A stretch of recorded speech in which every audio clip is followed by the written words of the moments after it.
I'm Wade Davis with the Coalition of Historical Trekkers here at historic Fort Atkinson near Fort Calhoun, Nebraska. We've had a lot of requests about trekking packs and what goes into a trekking pack and what you take along on a trek. And I thought I'd go through mine.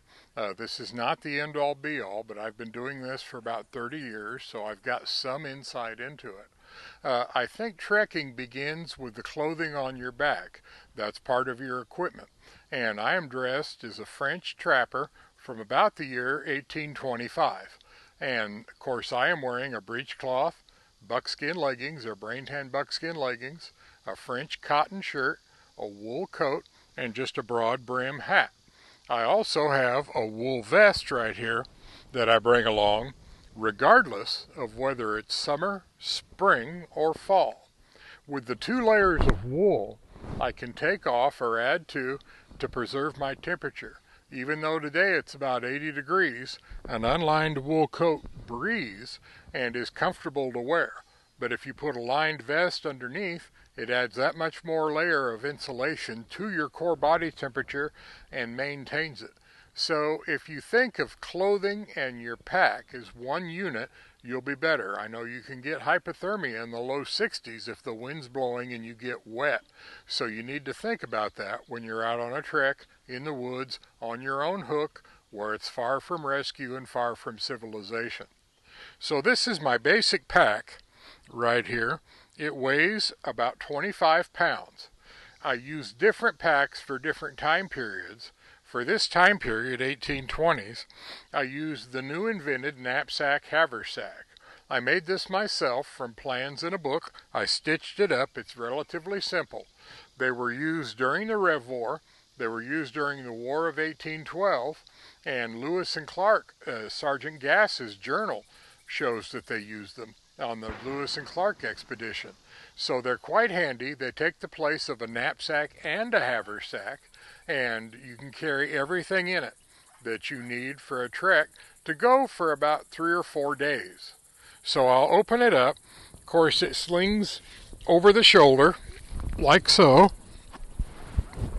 And like I said, at 25 pounds, it's not a burden. You can carry your musket, have your canteen and your other shooting bag and accoutrements on, and everything rides high and stays out of the way.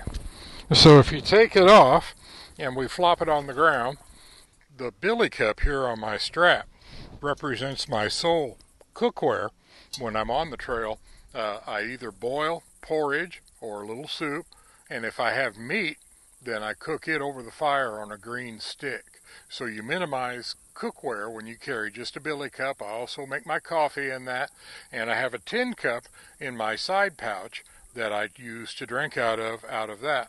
Also, if you're in an area where there's a water restriction, you can boil up a couple of tins of water, put them in your canteen, and let them cool overnight. So anyway, here's what's inside my pack. We'll flop it open. It has 2 pockets. It has this big bottom pocket and then an upper pocket that's kind of sleeved. It first is my ground cloth. This is hand sewn. It's made with the red ochre and water-based pigment and paint, so it is waterproof. This one's about 20 years old, and it's done really well. I periodically reseal it. And then I have an old blanket, which is a French-style blanket, a Lachine blanket. And that's all I carry in the way of bedding. Like I said, I carry a wool vest and a wool coat regardless of the weather. That way at night, the ground is an incredible heat sink. So if you're hot, you can lay on the tarp, cover up with the blanket, and the ground will take the heat away from your body if you're very warm on a night when it doesn't cool down. If it's a night where it cools down, I use the blanket doubled over like a burrito, and I sleep on one layer and have one layer over me. If it's going to be even colder, then I add the vest and the coat and sleep in those. I think it's important to sleep in your clothing in case something happens in the middle of the night, you can get up and move. So let's look at what's inside my main compartment. I have a big fire starting kit. This is all tinder. 2 of the main things on the trail are to make yourself a fire in the event of an emergency situation and to keep warm in the event of a downpour or rain.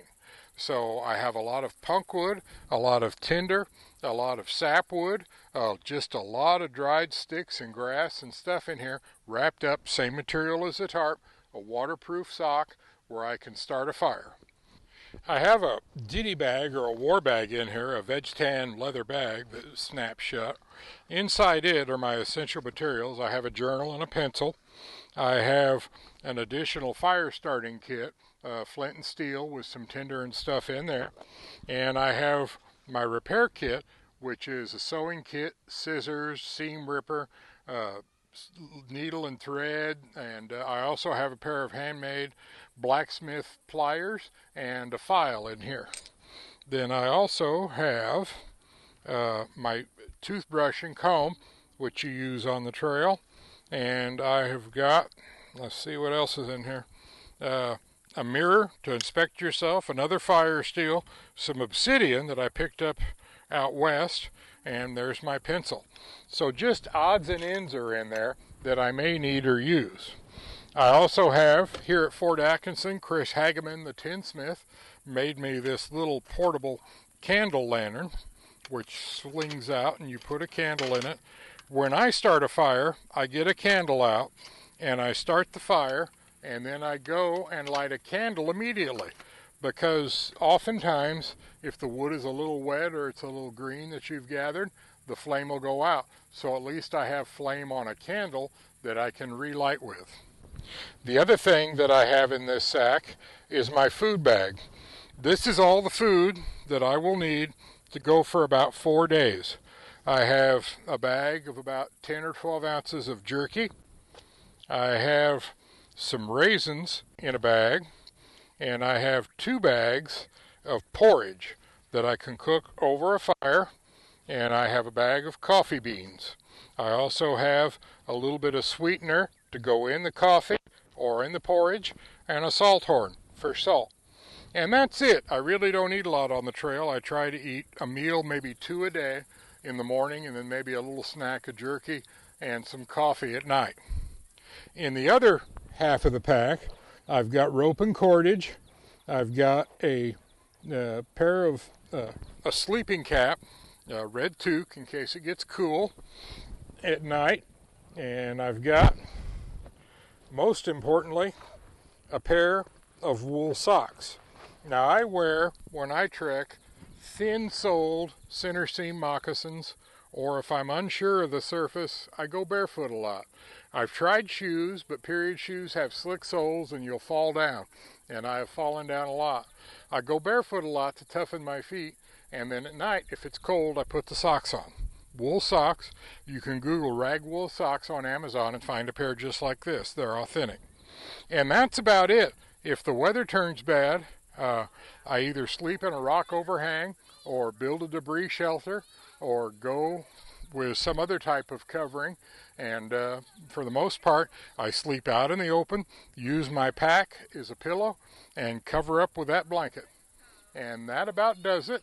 So in the comments below, please put your comments on what you take with your trekking gear or what you think of this trekking gear, and we'll get a little dialogue going.